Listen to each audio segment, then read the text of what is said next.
Hello friends, welcome back to Companion Study, and in this video we are going to discuss the second chapter of Economics of class 11th, that is central problems of an economy. But before starting the main topic, that is central problems and economy, I like to explain you some basic things, that what is economy, what are the types of economy, and what are the problems of economy. So let's start with the definition of economy. So before explaining you, I want to say you that in this video I am not going to share any type of notes, but if you want my notes so you can comment, okay, because इस video में मैं आपको white board पे ही समझाऊंगी. Clear? सो चलिए start करते हैं. तो first है हमारा इकोनॉमी. तो इकोनॉमी क्या होता है? आप बोल सकते हो इकोनॉमी एक ऐसा सिस्टम है, जस्ट वेट, यस, तो आप लोग बोल सकते हो कि इकोनॉमी एक ऐसा सिस्टम है जो पीपल को वर्क प्रोवाइड कराता है. क्या प्रोवाइड कराता है? वर्क प्रोवाइड कराता है. ओके, एंड वहाँ पे क्या होता है? वर्क प्रोवाइड होगा. अगर कोई पीपल वर्क कर रहा है, ठीक है, तो उसको क्या मिलेगी? किस लिए वर्क कर रहा है? वो अर्न करने के लिए वर्क कर रहा है ना. So you can say that an economy is a system which provide people the mean to work and earn a living. The mean to work and earn a living. I am repeating again. The economy is a system which provides people the mean to work and earn a living. I hope this is clear. Or you can say in other words, it is a system by which people of an area earn their living. Is it clear? Let me repeat again. What is economy? Economy एक ऐसा system होता है जहाँ पे people earn करते हैं. क्या करते हैं? People earn करते हैं. It is a system by which people of an area earn their living.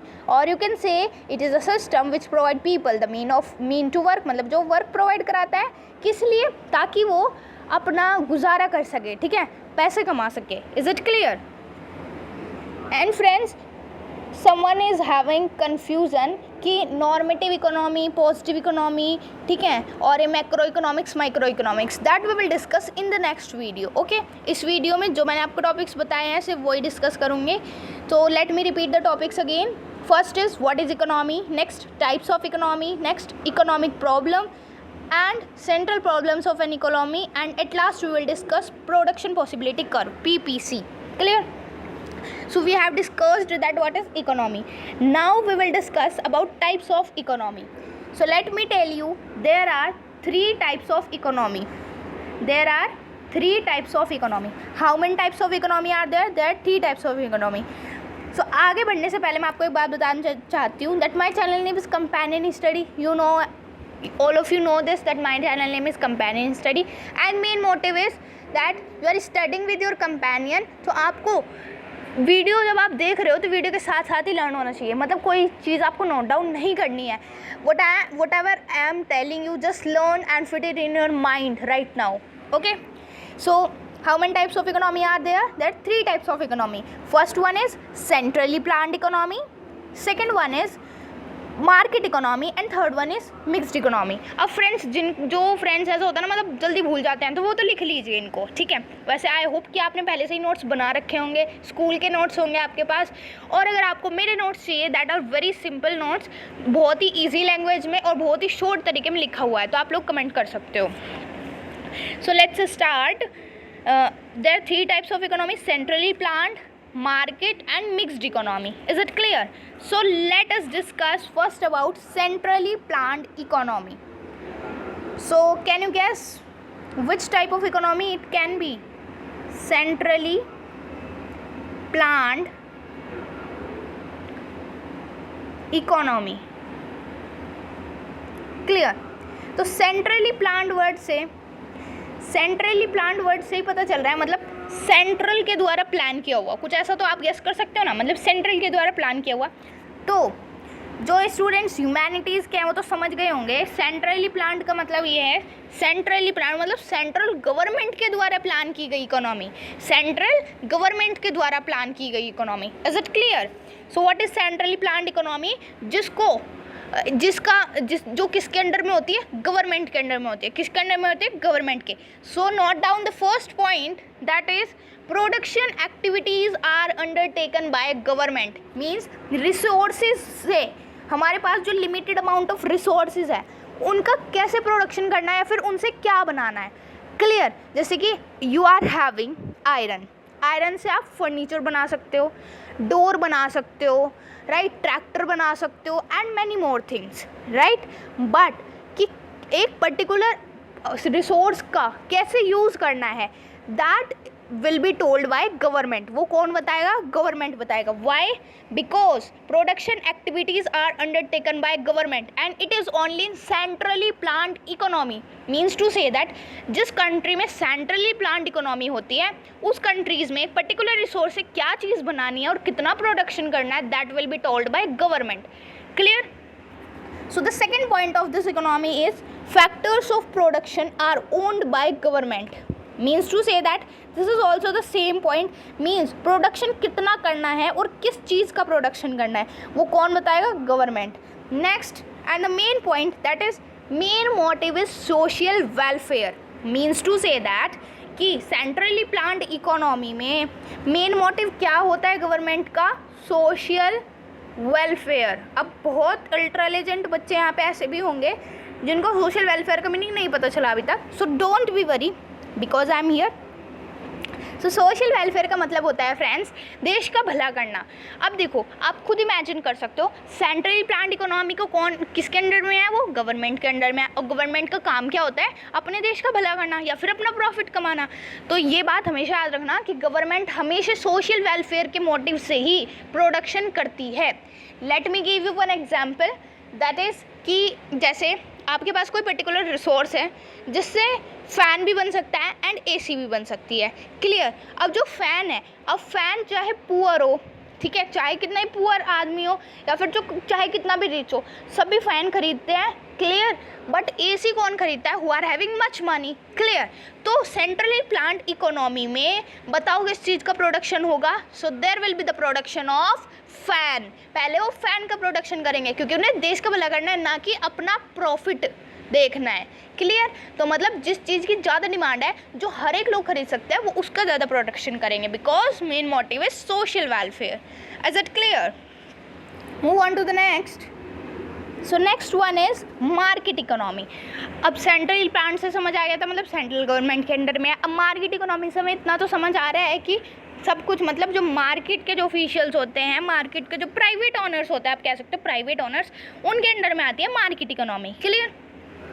So you can write the first point, production activities are undertaken by private owners. अब देखो ये तीन इकोनॉमी है, उन तीनों के सेम पॉइंट्स हैं, ठीक है। जैसे फर्स्ट पॉइंट सेंट्रली प्लान्ड का क्या था? Production activities are undertaken by government. ऐसे ही मार्केट इकोनॉमी में क्या आ जाएगा? Production activities are undertaken by private owners. Is it clear? Private owners में आप एग्जाम्पल ले सकते हो, जैसे मुकेश अंबानी है, उनकी अपना खुद का बिजनेस है। Clear. Next one is the factors of production are owned by private sector. Same point है। इस पॉइंट की जगह आप ये भी लिख सकते हो that it comes under private sector. Market economy किसके अंडर आती है? प्राइवेट सेक्टर के। But centrally planned economy public sector के अंडर आती है। Is it clear friends? Next one is competition among the business. अब देखो जब सबका अपना अपना बिजनेस है तो उनके बीच में कॉम्पिटिशन भी होगा। अब जब कोई ऐसी इकोनॉमी है जिसमें गवर्नमेंट के अंडर में है तो गवर्नमेंट किससे कंपटीशन करेगी भाई? बिजनेस में ही तो हो सकता है कंपटीशन। मतलब सेंट्रल प्लान्ड इकोनॉमी कोई कंपटीशन नहीं होता, बट मार्केट इकोनॉमी में कंपटीशन होता है among the business. And next in the last one is main motive is profit maximisation. Means कैसे ज़्यादा से ज़्यादा प्रॉफिट कमाया जाए, वो होता है मेन मोटिव किसका? मार्केट इकोनॉमी का। भाई जब हम खुद का अपना बिजनेस खोल रहे हैं तो हम लोगों का भला करने के लिए कौन बिजनेस खोलता है? सब अपने प्रॉफिट के लिए तो बिजनेस खोलते हैं। लोगों का भला करने का काम तो गवर्नमेंट का है। तो सेंट्रल प्लान्ड इकोनॉमी में मेन मोटिव होता है social welfare, whereas in market economy the main motive is profit maximisation. Is it clear? So next one and the last economy is mixed economy. So mixed economy से हम क्या समझ सकते हैं? Means mixture, दो चीज़ों का mixture होगा मिक्स्ड इकोनॉमी। इसका मतलब आप समझ लीजिए कि अगर आप सेंट्रली प्लान्ड इकोनॉमी में मार्केट इकोनॉमी को प्लस कर दे so it will be equal to mixed economy. Is it clear? कुछ समझ आ रहा है? Market economy plus centrally planned economy is equal to mixed economy. Is it clear?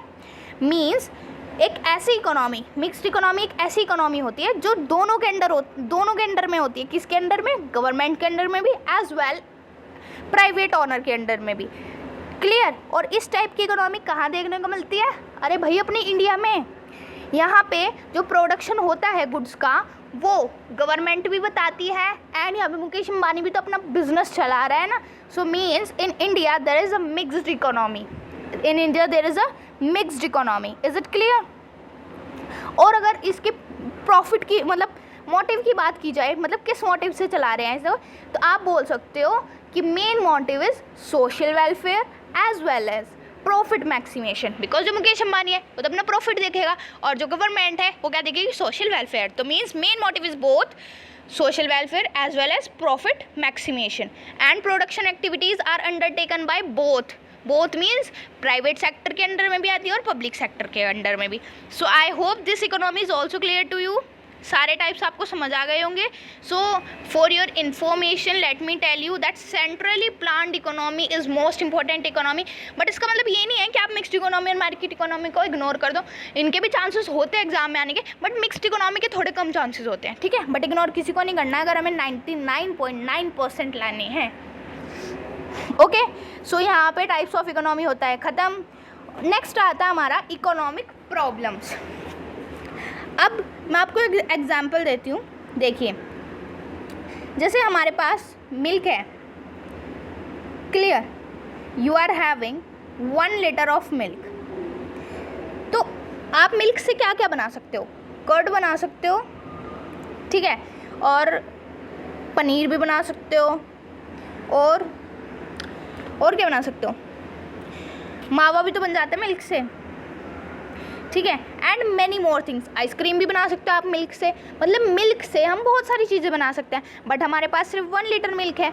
तो अब हमारे माइंड में प्रॉब्लम आएगी, मतलब सोचेंगे ना हम कि दिमाग से कि मतलब क्या बनाएं, कर्ड बनाएं, पनीर बनाएं, ठीक है, आइसक्रीम बनाएं, क्या बनाएं। तो देखो हमारे माइंड में प्रॉब्लम क्यों आई, मतलब ये हमने हमारे अंदर ही मतलब ये प्रॉब्लम आई ना, हमने सोचा ना कि क्या बनाए यार, ये बनाए, ये बनाए, ये बनाए, ठीक है। तो आप सोचोगे कि यार ये तो कन्फ्यूज़न हो गई यार, ये बनाए या ये बनाए। तो प्रॉब्लम आई क्यों? Problem is because of the choice. Choice का मतलब ये है, अगर मिल्क से कर्ड, पनीर, मावा एंड आइसक्रीम 4 चीज़ें बन सकती है, तो जब भी तो हमने सोचा कि क्या बनाए। अगर मिल्क से एक ही चीज़ बनती, अगर हमें ऐसे पता होता कि मिल्क से सिर्फ कर्ड ही बनेगी, तो हमारे माइंड में कोई प्रॉब्लम आती ही ना, हम सोचते ही नहीं किसी बारे में, सीधा कर्ड बना के रख देते। तो प्रॉब्लम आई क्यों? Due to choice. सो यही मैं आपको समझाना चाहती हूँ कि इकोनॉमी में भी सेम ऐसा ही होता है। इकोनॉमिक प्रॉब्लम आती क्यों है? That is a basic problem of choice. Economic problem is basically a problem of choice. अब इसको और अच्छे से समझते हैं एक और एग्जांपल से। सपोज़ हमारे पास एक पीस ऑफ लैंड है, ठीक है, हमारे पास एक पीस ऑफ लैंड है। अब उस लैंड पे या तो हम प्लेग्राउंड बना ले, क्लियर, या उस लैंड पे हम क्रॉप्स ग्रो कर ले, या उस लैंड को हम रेंट पे दे दें, ठीक है। हमारे पास 3 ऑप्शंस है। तो अब बताओ, अब जब आप सोचोगे कि आपके पास सपोज़ कितना बताऊँ, चलो आपके पास स्मॉल पीस ऑफ लैंड है, ठीक है, उस पर एक ही चीज़ हो सकती है। तो क्रॉप्स ग्रो कर लो, या प्लेग्राउंड बना लो, या फिर बिल्डिंग बना लो, या फिर रेंट पे दे दो। तो आप सोचोगे कि क्या करें, रेंट पे दे, या बिल्डिंग बना रहे हैं अपना घर बना ले यहाँ पे, या फिर क्रॉप्स ग्रो करें। तो प्रॉब्लम क्यों आई? Because there are choice. क्योंकि लैंड से बहुत सारी चीज़ें हो सकती हैं, ये सब चीज़ें हो सकती है जिसका मैंने आपको एग्जाम्पल दिया है। So why the problem came? Because the problem of choice was there. So you can say economic problem is basically a problem of choice. अब ये तो था भाई हमारा डेली लाइफ का एग्जांपल। अब इसको इकोनॉमिक के हिसाब से देखते हैं कि वहाँ पे कैसी प्रॉब्लम आती है चॉइस की। तो देखिए, आप बचपन से पढ़ते आ रहे हो that we are having resources but in limited amount. अब जैसे कि आप देख रहे हो कि पेट्रोल का दाम बढ़ता जा रहा है, ठीक है, day by day it is increasing. So why it is?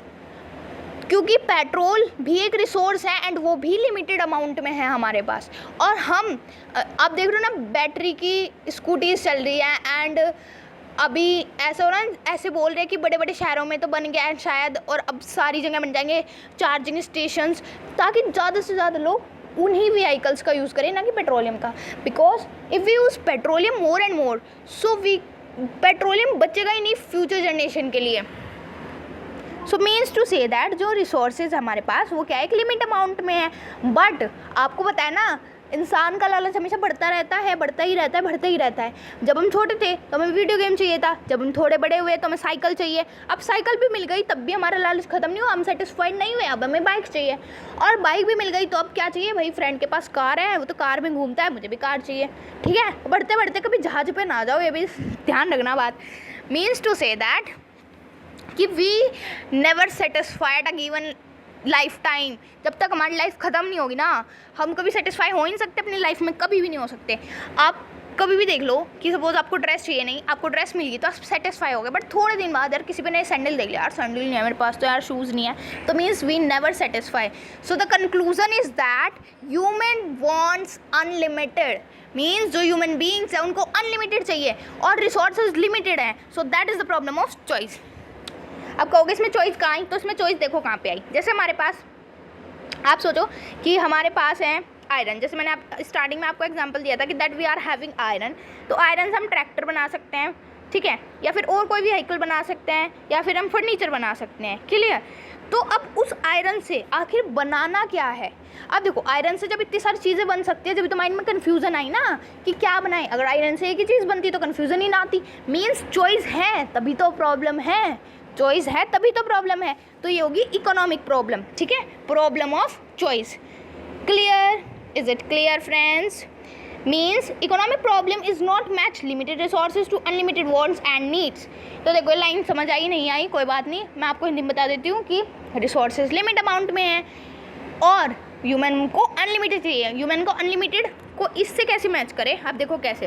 Human को ट्रैक्टर भी चाहिए, ह्यूमन को व्हीकल्स भी चाहिए, ह्यूमन को फर्नीचर भी चाहिए, ह्यूमन को डोर भी चाहिए, ह्यूमन को सब चीज़ चाहिए, ठीक है, बट रिसोर्सेज इतने नहीं है कि हम सब चीज़ बना सकें। क्लियर, रिसोर्सेज इतने नहीं है कि हम सब चीज़ बना सकें। तो मीन्स जैसे सेंट्रल प्लान इकोनॉमी है तो उसमें गवर्नमेंट देखी क्या चीज़ बनानी है, किसकी ज़्यादा ज़रूरत है। मार्केट इकोनॉमी है, उसमें देखेंगे वो कि किस चीज़ से ज़्यादा फ़ायदा मिल रहा है, कौन सी चीज़ ज़्यादा महंगी है। मिक्स्ड इकोनॉमी में दोनों चीज़ देखी जाती है। तो यही तो होता है बस, ठीक है। तो आपको अगर ये 5 मार्क्स में आ जाए तो आप क्या लिखोगे, economic problem is basically problem of choice. तो इसमें क्या क्या चीज़ आती है, तो फर्स्ट आप हेडिंग डालना अनलिमिटेड ह्यूमन वांट्स, ठीक है। तो उसमें क्या आएगा, human wants are never end human wants also differ in priorities, मतलब डिफरेंट बढ़ते ही जाते हैं। अब एक टर्म आती है that is scarcity, that is scarcity, SCARCITY, scarcity, ठीक है। तो इस टर्म को एक बार समझ लेते हैं, that what do you mean by scarcity.